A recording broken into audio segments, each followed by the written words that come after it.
The first thing that shattered wasn't the cake stand, it was the sound. A sharp, hollow crack, skin on skin, cutting through the room so cleanly that even the espresso machine seemed to choke mid-steam. For half a second, nobody moved. 120 people frozen inside a bakery that smelled like butter sugar and something rotten underneath. My brother's hand was still in the air, and my cheek was burning. He leaned in close enough that I could smell his cologne. Expensive, loud wrong for a place built on flour and early mornings, and he hissed loud enough for the front row to hear. "Don't pretend this is yours. Everyone knows I'm the one who deserves it." That was the moment I understood something very clearly. This wasn't a celebration. It was a takeover. If you've ever had family treat you like you don't matter, like your work is invisible, like your silence is permission, hit the like button. Subscribe if you've lived through that quiet kind of betrayal, the one that happens smiling under warm lights while everyone else calls it love. Because what happened next didn't start that night, it just finished there. The banner above us read 45 years of Carter's Oven, hand-painted. Same lettering my grandfather used back when this place was one narrow room and a single second-hand oven. The lights were low and golden, intentionally soft, the kind that makes wrinkles look like wisdom and lies look like tradition. I stood near the prep counter, fingers curled tight around the edge of stainless steel. Cold. Grounding. The dishwasher hummed behind me, a steady mechanical growl that felt safer than the silence spreading through the room. Ryan straightened his jacket and grabbed the microphone again. He smiled. The kind of smile people use when they think they've already won. "Relax," he laughed, waving his hand like he hadn't just crossed a line you don't uncross. "You're all witnessing passion. That's what leadership looks like." A few people chuckled. Nervous, confused. I didn't move. I could feel eyes on me, staff I'd hired, bakers who'd worked doubles with me during holidays, regulars who knew my coffee order and my grandfather's stories by heart. Ryan turned to the crowd. "Let's be honest," he said. "This place needs vision, expansion, a real face, and Dad, Mom, you know it." My mother stood up before anyone else could. Her heels clicked once on the tile. Sharp, final. "He's right," she said, voice clear, almost relieved. "Emily has always been steady. But Ryan thinks bigger. Steady, that word again." My father stayed seated, hands folded, eyes on the floor like he was studying the grout. I touched my cheek. It throbbed under my fingers, already warm, already swelling. That was the second something in me snapped. The first had broken years ago, quietly, at 5:12 a.m. On a Tuesday when I realized I was the only one unlocking the doors anymore. Ryan stepped closer to me, lowering his voice this time. "Don't make this awkward," he said. "You've had your run." I looked at him, really looked. His cufflinks caught the light. Gold, flashy, new, probably bought yesterday. Behind him, the centerpiece, a 3-tier cake decorated with our original logo, tilted slightly where his elbow had clipped the table. A hairline crack ran down the fondant. I said nothing. Silence stretched. Phones came out. I heard it, the soft, deadly click of screens waking up. Red dots blinking to life. Stories being recorded. Context stripped away in real time. My mother exhaled sharply and turned toward me. "Why do you always have to make things difficult?" she said. "Just let your brother speak." There it was. The gaslighting didn't shout. It sighed. I stepped back once, then again. My heel bumped the base of the sink. Metal rang out. Clean. Loud. Ryan rolled his eyes and turned back to the microphone. As I was saying, he continued, "I've already been in talks with people who can take Carter's Oven to the next level. Franchising. Licensing. This anniversary isn't about nostalgia. It's about what comes next. My grandfather wasn't there. He was home. 81. Tired. Trusting. And they knew it." A server brushed past me, eyes wide, whispering my name under her breath. "Maya. Our accountant." She didn't stop walking, but her hand brushed my wrist. Just once. A warning. Or support. Or both. Ryan's voice filled the room again. "This place can't survive on sentiment." I felt it then. Not rage, not sadness. Clarity. like ice water poured straight down my spine. I stepped forward. I didn't raise my voice. "Ryan," I said, "say it again." He turned annoyed.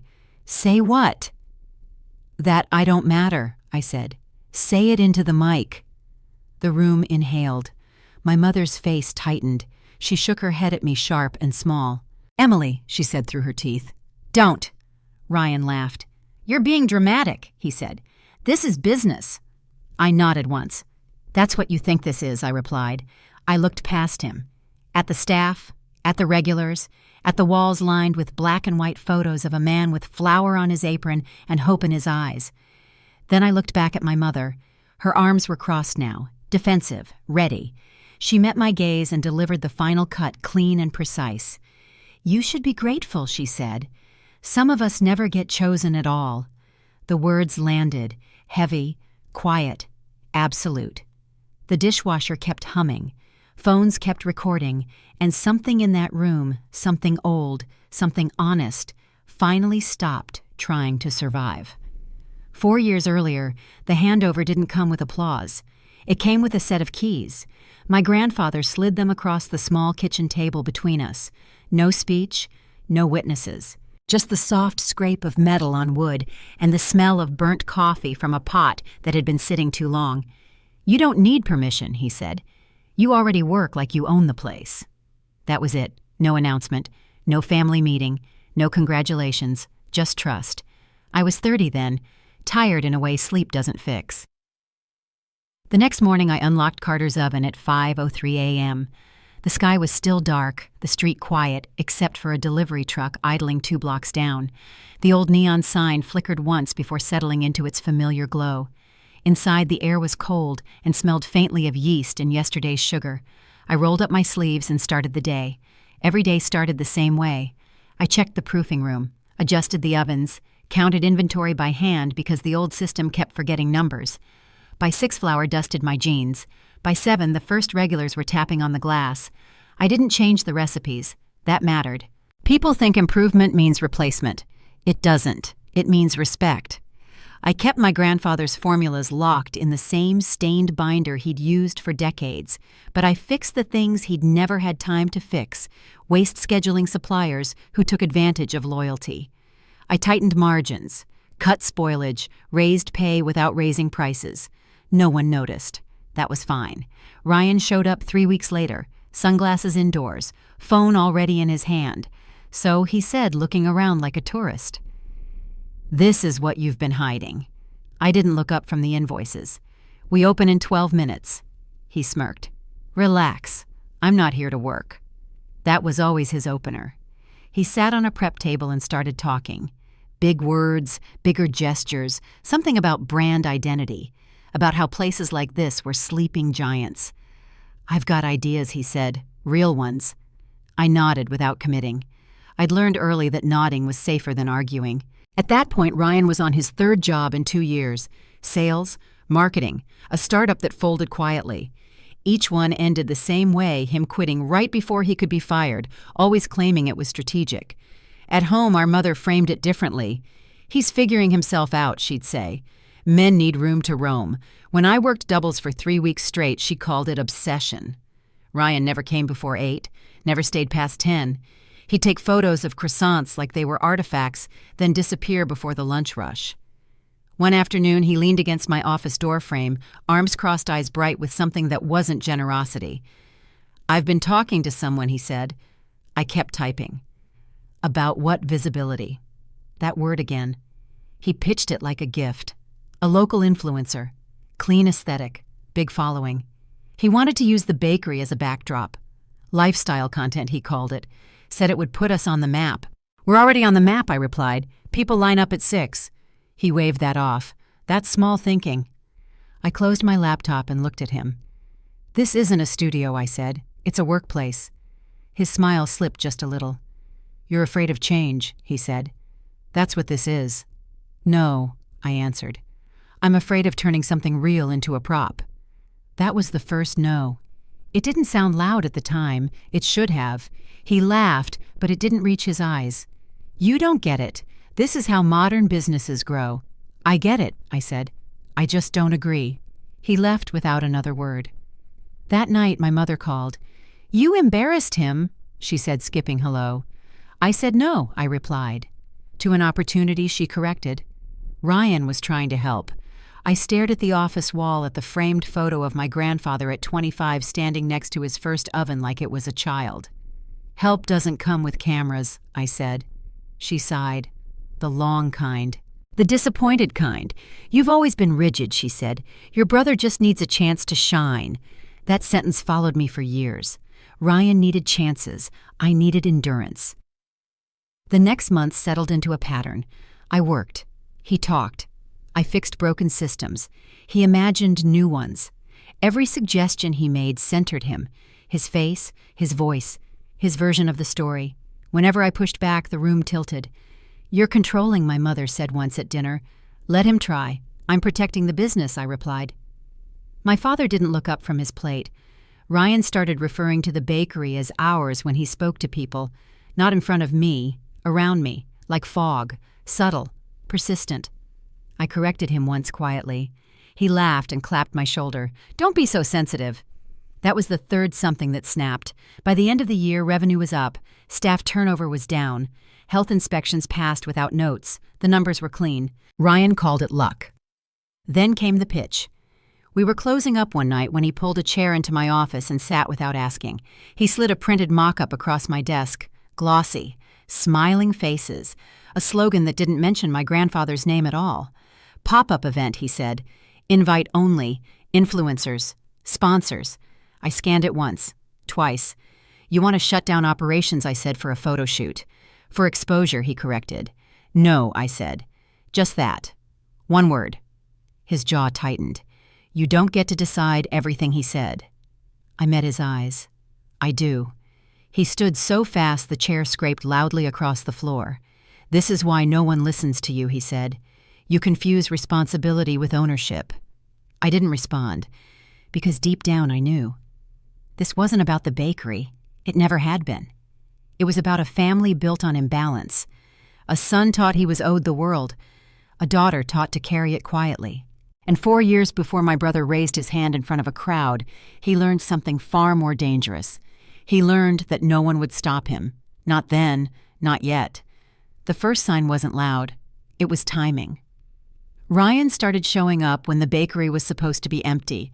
Late afternoons, between the lunch rush and the dinner prep, that dead hour when the ovens cooled and the staff rotated out back for smoke breaks. The kind of quiet you don't notice unless you live inside it. I noticed. One Tuesday I was in the office reviewing supplier invoices when I heard voices in the storage room. Not raised. Careful. Men who knew how to keep things just low enough not to echo. I didn't move. The storage room sat behind a steel door near the back alley. It smelled like cardboard sugar sacks and damp concrete.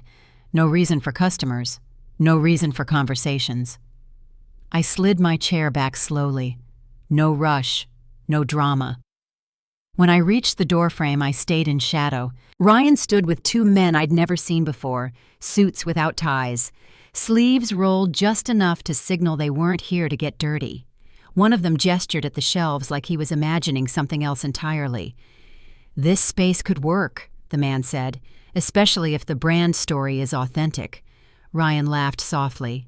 "It is. My grandfather built this place from nothing." My grandfather's name didn't come up again. I stepped back before they could see me.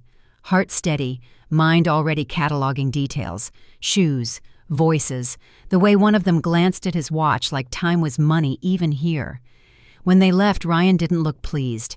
He looked satisfied. That night, Maya knocked on my office door after closing. She didn't sit, just leaned against the wall, arms crossed, eyes sharp. "Have you checked the shared inbox lately?" she asked. "No," I said. "Why?" She handed me her phone. An email subject line stared back at me. "Inquiry regarding brand rights. Short, polite. Dangerous." The sender introduced himself as a consultant, asked whether Carter's Oven would be open to partial acquisition of branding assets. No mention of recipes, no mention of staff, just the name, the story, the aesthetic. "I didn't reply," Maya said. "It didn't come to you, it came to Ryan." My throat tightened. He forwarded it to me by accident, she added. Forgot to remove the header. That was the fourth something that snapped. Ryan had never talked to me about selling anything. Not the name, not the brand, not even hypothetically. Every conversation we'd had was framed as growth, exposure, vision. This was extraction. Over the next 2 weeks, the pattern sharpened. Ryan's calendar filled with vague entries. Meeting, call, lunch, always off-site. Always during hours he never used to show up. Once I asked him directly, "Who are you meeting with?" He didn't miss a beat. Friends. I didn't press. Instead, I started watching. He began referencing ownership casually. Not to me, to others, staff, vendors, always in passing, always with a laugh. Technically, it's a family asset, he said once, shrugging. I've got a stake, I corrected him afterward. Privately, he smiled like I was cute. You're too literal, he said. Relax. The word landed wrong. That evening I drove to my grandfather's house. He lived alone in a quiet neighborhood where the lawns were trimmed by routine and time moved slower on purpose. When he opened the door, he looked older than the last time I'd seen him. Thinner, still sharp. I told him everything. The storage room, the emails, the language Ryan was using. I showed him a printed copy Maya had pulled from the server. He read it once, then again. His jaw tightened. He's using my old papers, Samuel said quietly. My stomach dropped. What papers? He stood and walked to the bookshelf, pulling out a folder I'd never seen before. Yellowed, corners bent. Years ago, he said Ryan wanted to learn, asked questions. I showed him early drafts, preliminary structures, nothing finalized. My hands clenched. He doesn't understand what those documents mean, I said. Samuel looked at me then. Really looked. Oh, he understands, he replied. He just doesn't care. He closed the folder with a soft thud. That boy doesn't want to build anything, he said. He wants to sell the story of it. The words settled heavy in my chest. That night, I couldn't sleep. By morning, I'd made a decision. I stopped confronting Ryan. That confused him. I nodded more, asked fewer questions, let him talk, let him feel ahead. Meanwhile, I started documenting everything.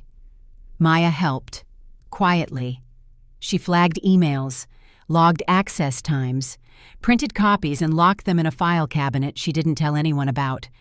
One afternoon, I noticed Ryan's laptop open in the office after he left in a hurry. The screen dimmed but didn't lock. Emails. Open tabs. A draft attachment. I didn't touch it. Not yet. Instead, I took photos with my phone. Screens, headers, names. The sound of the camera click felt louder than it was. That was the fifth something that snapped. Ryan grew bolder. He started hosting walkthroughs, bringing people into the bakery after hours, introducing himself as the future. Once I heard him say it. This place is ready for its next chapter. Under my leadership. I didn't correct him. Correction was a luxury. Proof was power. The night before the anniversary event, Maya slipped into my office again. They're pushing, she said. Harder. She slid another email across my desk. This one referenced a percentage, a timeline, a draft agreement. Ryan's signature was at the bottom, not forged, confident. I stared at it until the words blurred. He wasn't testing anymore. He was moving. I closed the folder slowly. Thank you, I said. Maya hesitated at the door. What are you going to do? I looked past her through the glass at the ovens glowing softly in the dark. I'm going to let him think he's winning, I said. Outside, the neon sign buzzed. Inside, everything was very quiet. And for the first time, I wasn't reacting. I was waiting. I didn't move fast. I moved clean. Once you understand someone is lying, speed becomes a mistake. Noise becomes mercy. I gave Ryan both. I let him believe the silence meant surrender. Behind that silence, I collected everything. Emails first, threads he forgot to delete, attachments renamed 3 times as if new file names could wash intent clean. He liked buzzwords, scalable, heritage-forward lifestyle asset. Every message said the same thing without saying it directly. He was selling something he didn't own. Contracts came next. Drafts, revisions, red lines layered on top of old documents my grandfather had once shown him in trust. Ryan hadn't forged signatures outright. That would have been sloppy. He did something worse. He implied authority on behalf of the Carter family, acting representative, managing partner, words that sound harmless until you stack them in front of money. Maya and I worked after hours, lights low, phones off. The click of the printer felt like gunfire. We cataloged dates, IP addresses, timestamps. I highlighted language Thomas Reed would care about, anything that crossed from ambition into fraud. Thomas Reed didn't raise his voice when I showed him the folder. He just took off his glasses. "That's enough," he said. Thomas had known my grandfather since before the bakery had a name. He wasn't flashy, no social media, no website, just quiet authority and a reputation for ending conversations. "You sure you want to do this publicly?" he asked. I thought of my mother's voice. "You should be grateful." "Yes," I said. "I'm sure." The San Diego Community Food Expo was Ryan's idea. Of course it was. He framed it as a hometown moment. Local pride, giving back. In reality, it was a room full of people with money and short attention spans. Perfect. He rehearsed his pitch in the bakery one night while I pretended not to listen. 45 years of trust, he said to the empty room. Now it's time to multiply that trust. Multiply. He never used the word protect. The morning of the expo, I dressed simply. Black jacket, no logo, no jewelry. I didn't need to look impressive. I needed to look undeniable. Thomas met me at the venue. He carried a slim briefcase. I carried nothing. Inside banners hung from the ceiling. Booths buzzed. People smiled too quickly. Ryan stood near the stage laughing with a group of investors like he'd already spent their money. He saw me and stiffened. "You came," he said. "Of course," I replied. "This is family." The word landed between us like a blade laid gently on a table. His presentation started on time. He was good. I'll give him that. Confident voice, easy charm, slides full of clean visuals and selective history.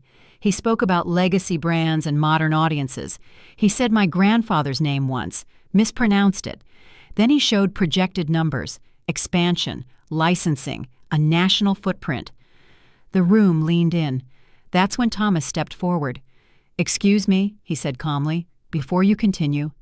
Ryan blinked. "Who are you?" Thomas smiled, thin and polite. "Legal counsel." Silence rippled. I walked onto the stage beside him. Slow, measured, every step deliberate. "I'm Emily Carter," I said into the mic, "and none of what you've just heard is authorized." Ryan laughed, too loudly. "This is a misunderstanding," he said. "Family business." I nodded once. "That's exactly why we're here." Thomas connected the drive. The screen changed. Emails appeared. Clean, clear, time-stamped. Ryan's name bolded in headers he thought no one would read closely. Murmurs rose. Next came the contracts, side-by-side comparisons. The originals next to Ryan's altered drafts, highlighted clauses, misrepresented authority. Ryan's smile thinned. "These are preliminary," he said. "Everyone does this." "No," Thomas replied. "Everyone does not." Then came the letter. My grandfather's handwriting filled the screen. Uneven, strong. "I am the sole owner of Carter's Oven. I have never authorized the sale, licensing, or transfer of its brand or assets. Any claims otherwise are false." The room went still. I took the mic again. "My grandfather trusted this place to me," I said. "Not because I talk louder, but because I protect what doesn't belong to me." I turned to the audience. "If you were approached by my brother," I continued, "you were misled." A woman in the second row stood. "I was sent a contract," she said. "Signed." Thomas nodded. "You were sent a misrepresentation." Another investor shook his head, already folding papers. Ryan's voice cracked. "You're ruining this." I looked at him. "You did that yourself." Security moved closer. Not aggressively, just enough. Ryan stepped back, eyes darting. For the first time, he looked small. The room shifted. People stood. Conversations broke apart. Business cards were tucked away, then discarded. The story collapsed. When it was over, Thomas closed his briefcase. Ryan didn't follow us out. He couldn't. Outside, the air felt sharper, cleaner. I didn't smile. Justice doesn't need applause. It just needs daylight. The fallout didn't arrive all at once. It came in envelopes, plain ones, no logos, no apologies printed in advance, just paper language sharpened by lawyers and a weight that finally settled where it belonged. Ryan was under civil investigation within 2 weeks. Misrepresentation, fraudulent inducement, unauthorized use of intellectual property. Words he'd once thrown around like props now pinned him in place. Investors wanted explanations, then refunds, then distance. He didn't call me, not at first. I heard he cleared out his apartment overnight, left furniture behind, sold the car he'd shown off like a badge. Someone said he was headed north. Someone else said he took a short-term consulting job out of state. No one said where. That part didn't matter. What mattered was that the noise stopped. The bakery settled back into its rhythm. Ovens on at 5, lights warming the glass, the smell of bread anchoring the morning before the world woke up. 3 weeks after the expo, my parents asked to meet. Not at the bakery. A cafe halfway between their house and mine. Neutral ground. My mother chose it. She always liked places where exits felt polite. They were already seated when I arrived. My father stood halfway, then sat again. Habit. My mother folded her hands tightly around her cup knuckles pale. We didn't know, she said before I could sit. I placed my bag on the chair beside me. Didn't touch the menu. You knew enough, I replied. She flinched. My father cleared his throat. We should have asked more questions. I waited. We trusted him, my mother added. He's our son. The words hovered. Familiar, well used. He's also an adult, I said. So am I. Silence followed. The uncomfortable kind, the honest kind. I'm not here to punish anyone, I continued. I'm here to be clear. They nodded too quickly. I won't discuss the bakery outside of business hours, I said. Ryan doesn't represent it. You don't speak for it, and my decisions aren't up for family vote. My mother opened her mouth, then closed it. That was new. My father nodded once. Slow, accepting. Can we still be part of your life? He asked. I considered the question. Yes, I said, but not at the cost of my work. We paid separately. That boundary held. Over the next months, Carter's oven grew quietly, not fast, intentionally. We opened a second location 3 miles away. Smaller, fewer seats, same recipes. The same binder copied by hand, page by page. I hung my grandfather's photo near the door. Staff-trained staff, no influencers, no launch party, just bread. I started the foundation with money we didn't miss.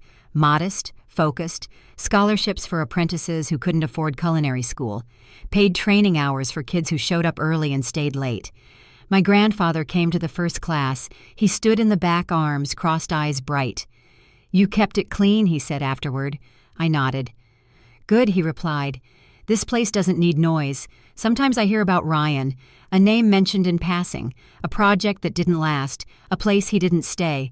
I don't ask questions. My mother calls once a week now. Short conversations, weather, health, neutral ground. She doesn't talk about fairness anymore. Late one evening, I locked up alone. The neon sign buzzed. The street was quiet. I stood inside the doorway for a moment, listening to the building breathe. I thought about the night he raised his hand, about the silence that followed, about everything that came after. I didn't win because I was louder. I won because I knew what I was protecting, and I never let it go.